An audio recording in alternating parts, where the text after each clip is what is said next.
The heavy iron gates of the Bellini estate didn't just keep people out, they seemed to swallow the very air around them. Aisha Monroe adjusted the collar of her starch-white uniform for the third time that evening, her fingers grazing the worn plastic of her name tag. Not out of nerves for her first shift, but from the crushing weight of knowing she was the only thing standing between her grandmother and the street. Before we dive in, please subscribe, like, and tell us where you are watching from. At 28, Aisha had mastered the quiet rhythm of service, moving through the opulent marble foyer like a shadow meant to be felt but never seen. She had taken the job at the fortified Bellini mansion out of sheer desperation, needing a salary that could finally outrun the mountain of medical bills piling up on Grandma Ruth's bedside table. "The young master's tray is coming back untouched again," whispered Elena, the head housekeeper, her face tight with a mixture of pity and fear. "Marco is in a rage. He's already fired the executive chef and 2 nannies this morning. Just stay out of his line of sight while you polish the silver in the dining hall." Aisha nodded, watching a silver platter of untouched truffle risotto being carried toward the kitchen. Marco Bellini. She knew the name from the hushed, terrified whispers of the city, a man who ruled by the bullet. For 2 weeks she had caught glimpses of him, a tall, broad-shouldered figure looming protectively over a small, silent boy who looked like he was fading away into the very furniture. The mansion echoed with the cold silence of people who had everything money could buy but lacked the one thing that could heal a broken heart. Aisha looked at the sterile gourmet food being discarded and thought of her grandmother's small, sun-drenched kitchen. She knew what the boy needed wasn't another 5-star meal. He was starving for a memory of safety, for the spiced warmth of a home that didn't feel like a fortress. The silence of the Bellini estate was not the peaceful kind. It was a heavy, suffocating blanket that seemed to choke the life out of every room. As Aisha moved through the grand corridor, her soft rubber soles barely making a sound on the marble, she paused near the double oak doors of the young heir's suite. Inside, the air smelled of sterile antiseptic and expensive cologne, a sharp contrast to the warm, yeasty scent of her grandmother's kitchen she had left that morning. Through the cracked door, she watched the spectacle of failure. A world-renowned pediatric specialist, flown in from Milan at a cost that could have paid Aisha's rent for a decade, sat perched on the edge of Eli's bed. The doctor spoke in a practiced, condescending coo, holding a silver spoon aloft like a peace offering. Beside him stood a nutritionist in a stiff white coat, highlighting the caloric density of a chilled berry compote that looked more like a laboratory experiment than a meal. In the center of it all sat Eli. At 7 years old, he looked painfully fragile, his white dress shirt swallowing his thin frame. His eyes, dark and hollowed by a year of mourning, were fixed on a point somewhere past the doctors, past the walls and past the living world. He didn't blink. He didn't speak. He simply existed in a wall of silent grief that no medical degree could penetrate. "He must eat, Signor Bellini," the doctor said, turning toward the shadows of the room where Marco stood. Marco Bellini didn't look like a man accustomed to being told what he must do. His broad shoulders were rigid under his tailored suit, his jaw set in a line of suppressed violence and helpless desperation. He was a man who ruled the city with a nod, yet he couldn't command his own son to take a single bite of food. "I am paying you for results, not excuses." Marco's voice was a low growl that made the doctor flinch. "If the boy wastes away, your reputations will be the least of your concerns." Aisha watched as the silver tray was once again lifted, the gourmet food untouched and destined for the bin. As the staff filed out, their faces pale with the realization of their own inadequacy, Aisha's gaze lingered on Eli. He wasn't stubborn, he was empty. He was a child starving for a safety that truffles and chilled compotes couldn't provide. She clutched her cleaning rag, her heart aching with a sudden dangerous clarity. She knew that look. It was the same hollow stare she'd seen in her own mirror after her mother passed, until Grandma Ruth had pulled her into a chair and forced a bowl of warm, spiced comfort into her hands. In that moment, Aisha realized that while these men brought science and status to the table, They had forgotten to bring the only ingredient that mattered: soul.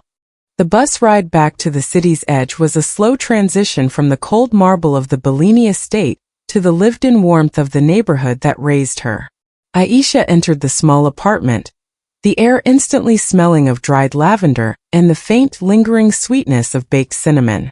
Grandma Ruth sat in her high-backed armchair, a patchwork quilt draped over her knees, her eyes, though clouded by age, still sharp enough to see the ghost of the Bellini mansion clinging to Aisha's tired shoulders. "You look like you've been carrying the weight of a house that wasn't built for you, child," Ruth said, her voice a comforting rasp. Aisha sat at her feet, describing the boy in the dress shirt who was starving in the middle of a feast. She told her about the doctors with their silver spoons and Marco Bellini, a man who could buy the world but couldn't buy his son's smile. She explained how Eli sat in that room, fading away while the finest chefs in the city prepared meals that tasted of nothing but status. Grandma Ruth reached out, her hand calloused and steady, to cup Aisha's cheek.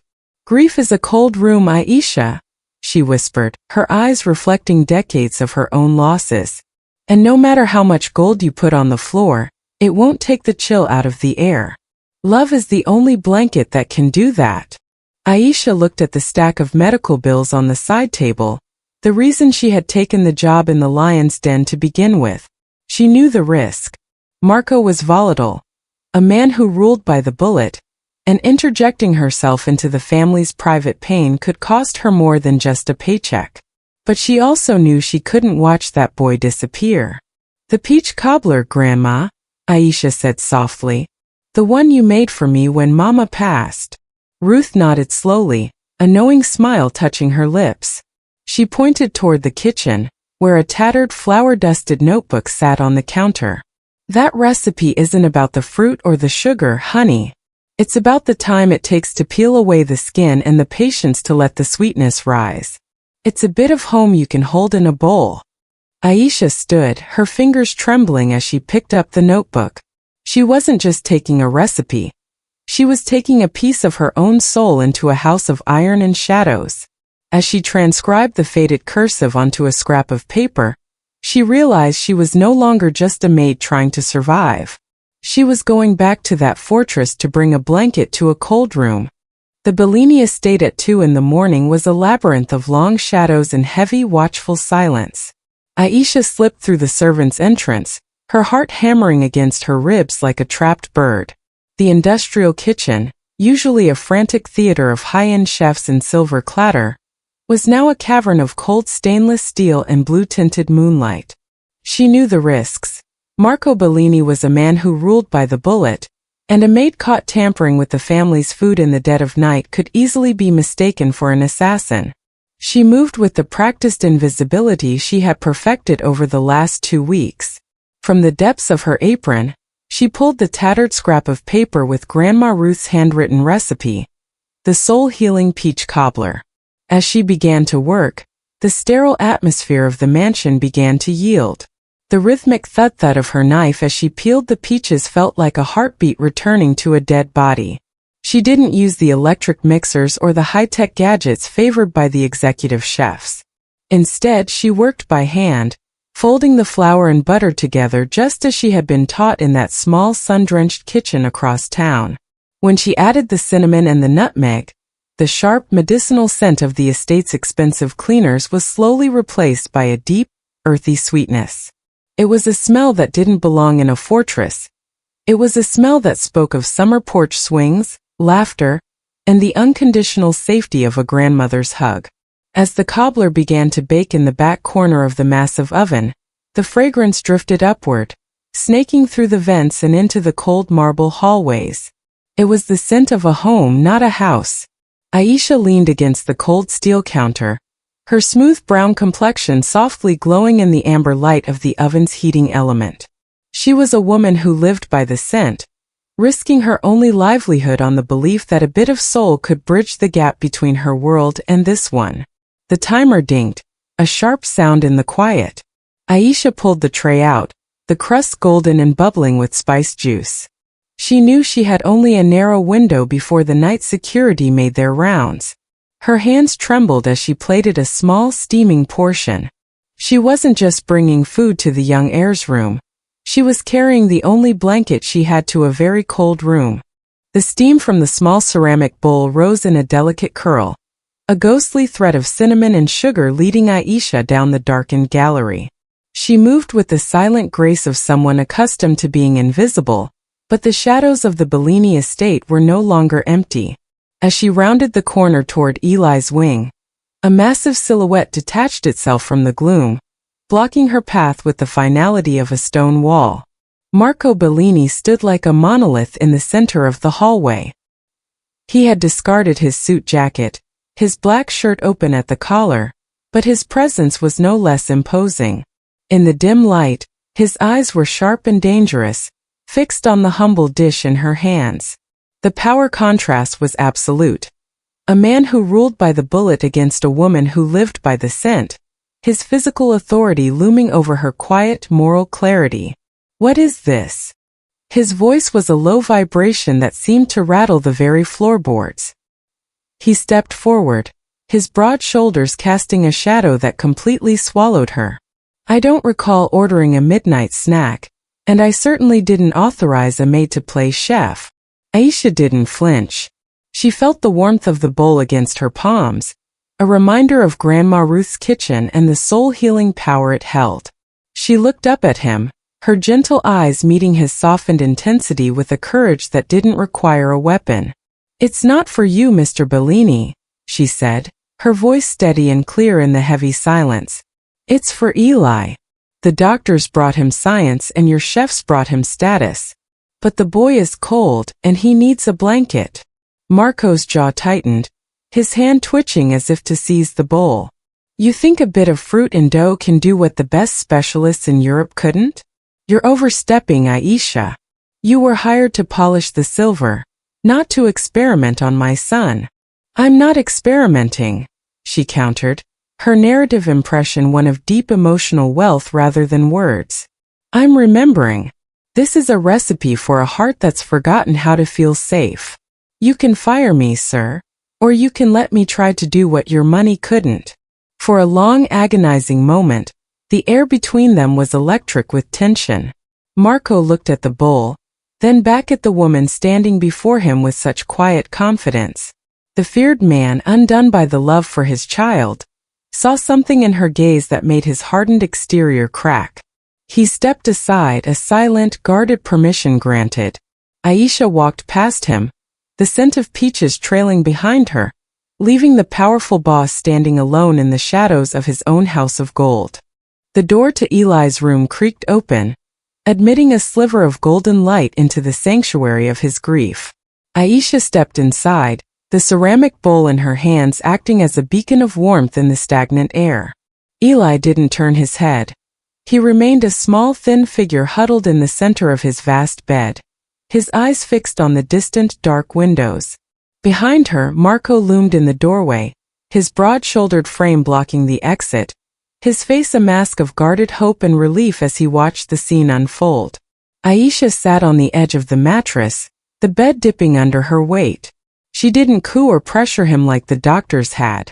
Instead, she simply set the bowl on his lap, the steam rising to meet his pale face. The scent of the soul-healing peach cobbler, rich with cinnamon brown sugar, and the memory of safety, filled the space between them. For the first time in weeks, Eli's nose crinkled. His curiosity began to replace his withdrawal as he leaned toward the plate, his hands moving close to the warmth. Slowly, his small fingers curled around the spoon. He took a tentative bite, the golden crust and spiced fruit hitting his tongue. The effect was instantaneous. The wall of silent grief that had trapped him for a year didn't just crack. It shattered. Eli's eyes went wide, his mouth slightly opening in wonder as the familiar, comforting flavors triggered an emotional awakening. Then it happened, the beginning of a genuine smile, the first light of life returning to his face. A soft, choked sound escaped Marco from the doorway. The feared Mafia boss, a man who ruled by the bullet and maintained a hardened exterior of authority, was suddenly undone by the sight of his child. He leaned protectively toward the boy, his hand resting gently on Eli's shoulder as his usual intensity softened into pure amazement and gratitude. In that quiet moment, the power dynamic of the mansion shifted completely. The broke maid, through a simple act of compassion and tradition, held more emotional power than all the wealth and gold Marco Bellini possessed. The breakthrough had changed everything, proving that while money could build a fortress, only love could make it a home. By the next morning, the atmospheric tension of the Bellini estate had undergone a profound shift, as if the heavy iron gates had finally let in a breath of fresh air. Marco Bellini did not summon Aisha to his office to reprimand her for her midnight transgression. Instead, he met her in the marble foyer, his usual authority replaced with a guarded but profound sense of gratitude. With a brief, commanding nod to the head housekeeper, he declared that Aisha was no longer to touch a cleaning rag or polish a single piece of silver. She was now Eli's personal caregiver, the only one permitted to oversee his meals and his routine. Aisha moved into her new role with the same quiet confidence and compassion that had guided her through the kitchen 2 nights prior. She began the subtle work of coloring the gray mansion, not with paint but with her presence. In the mornings, she opened the heavy velvet curtains to let the sunlight spill across the cold floors. She replaced the sterile, towering floral arrangements with small jars of wildflowers she found near the estate's edge, their simple beauty a stark contrast to the opulence of the House of Gold. In Eli's room, the transformation was even more visible. Aisha brought in the tattered notebook from Grandma Ruth, not just for recipes, but for the stories of resilience it held. She sat with the boy for hours, her natural black hair neat and professional, her gentle eyes always attentive as she encouraged him to help her prep small snacks. The silence that had once been suffocating began to hum with the low, warm sound of her voice and the occasional miraculous ripple of Eli's laughter. Marco watched from the periphery, his broad-shouldered frame often lingering in the doorways, his physically imposing presence slowly losing its jagged edges. He saw his son reconnecting with life through the simple, familiar comforts Aisha provided, the food that tasted of memory and the safety of her undivided attention. The power contrast in the house was now undeniable. While Marco held the world by the throat, it was the woman with little money but deep emotional wealth who held the heart of his family in her hands. Aisha was no longer just a maid. She had become the family's emotional anchor, proving that tradition and love were indeed more powerful than fear and gold. The fragile peace of the Bellini estate was shattered late one Thursday evening when a black sedan, far less polished than Marco's fleet, intercepted Aisha as she left the pharmacy with Grandma Ruth's heart medication. A man with a jagged scar across his knuckles and eyes as cold as a winter tomb stepped into her path, his presence a dark stain against the sunset. He introduced himself as an associate of the Valenti family, Marco's longest-standing rivals, and offered her a thick envelope of cash that represented more money than she had earned in her entire life. "We know who you are, Aisha Monroe," he rasped, his voice dripping with a predatory friendliness. "We know you've become the girl who holds the keys to the kingdom. All we need is a look at the security codes for the North Wing, or perhaps a small addition to the boss's morning coffee. Do this, and your grandmother will never want for another cent." Aisha felt the cold weight of the threat. The lower-class/service world she came from suddenly colliding with the ultra-wealthy/violent reality of the Bellinis in the most terrifying way. For a split second, she thought of the mounting medical bills and the small sun-drenched kitchen that was slipping through her fingers.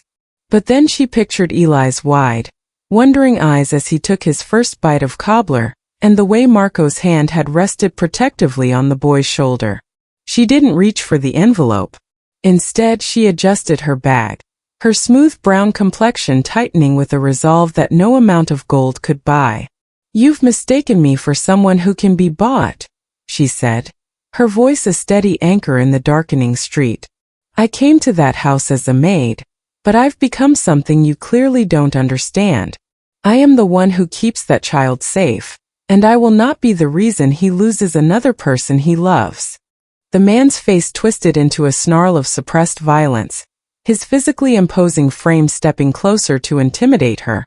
But Aisha stood her ground with the same moral clarity she had shown Marco in the hallway. She realized in that moment that her loyalty wasn't to the Mafia or the money. It was to the family that had become hers through the simple act of shared tradition. As she walked away, leaving the rival mobster in the shadows, she knew she had just marked herself as a target, but she also knew she would never return to being the disposable employee she was when she first walked through those heavy iron gates. The following week, the silence of the Bellini mansion was finally broken, not by the heavy thud of security boots or the roar of Marco's engine, but by a sound that was far more powerful. Aisha was sitting in the sun-drenched breakfast nook, her gentle eyes watching Eli as he carefully navigated a plate of breakfast grits, another of Grandma Ruth's recipes that had replaced the cold, sterile compotes of the past. The boy's eyes were no longer hollow, they were wide and curious, the beginning of a genuine smile lingering on his lips as he enjoyed the comfort of recognition. Marco stood in the doorway, his broad-shouldered frame partially obscured by the shadows, watching the scene with a softened intensity that replaced his usual authority. He stayed perfectly still, as if any movement might shatter the fragile miracle unfolding before him. Eli finished his last spoonful, set the silver utensil down with a soft click, and looked directly at Aisha with an emotional awakening that moved Marco to the core. "Thank you, Aisha," the boy whispered, his voice small and raspy from months of disuse, yet clear enough to echo through the vaulted room. The breakthrough changed everything. Aisha's expressive, kind face lit up with a warm smile, her hope and quiet confidence finally realized as she reached out to gently squeeze Eli's hand. For Eli, it was the moment he reconnected with life through the simple safety of her care. Marco felt a sudden, sharp ache in his chest, a crack in his hardened exterior that had nothing to do with the violence of his world and everything to do with the woman sitting at the table. As he watched Aisha lean forward, presenting her presence with pride and tenderness, he realized he was seeing a power that money and gold could never fix. He wasn't just witnessing his son's recovery. He was witnessing the woman who had saved them both. In that quiet morning light, the feared Mafia boss realized he was falling for Aisha, the hard-working woman who carried deep emotional wealth in her actions rather than her words. She had become more than a caregiver. She was the light in his house of shadows, and he knew he could never let her go. 6 months had passed since the heavy silence of the Bellini estate first shattered, and the mansion had been fundamentally transformed from a fortress of cold iron into a home filled with light. The long mahogany dining table, once a place of stiff ceremonial silence, now hummed with the easy familiarity of a family that had found its rhythm. At the head of the table sat Marco, his broad-shouldered frame relaxed in a way the city had never seen, his usual intensity softened by a guarded but profound hope. Beside him, Eli sat with his eyes wide and a genuine smile on his face, no longer the thin, fading air but a child reconnecting with the joy of life. The evening air was thick with a scent that had become the estate's new signature, a rich, aromatic blend of slow-simmered Italian marinara and the spiced, earthy sweetness of Grandma Ruth's soul-healing recipes. Placed prominently in the center of the silver service was a steaming dish of peach cobbler, its golden crust a symbol of the compassion that had bridged two impossible worlds.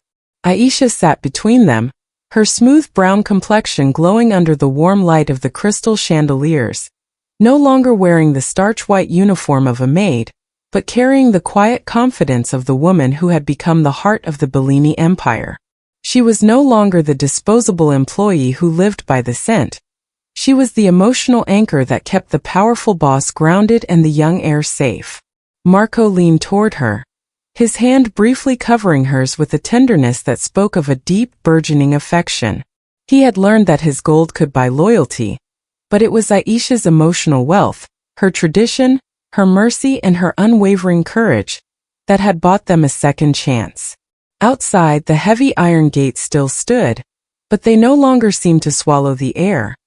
They simply protected the sanctuary Aisha had built within. As Eli reached for a second helping of the food that tasted of memory and safety, Marco looked at Aisha and realized that the most unexpected path had led them exactly where they needed to be. In this new chapter, old shadows were replaced by a future where two cultures blended as perfectly as the spices on the table, proving that love and tradition were the only ingredients that ever truly mattered.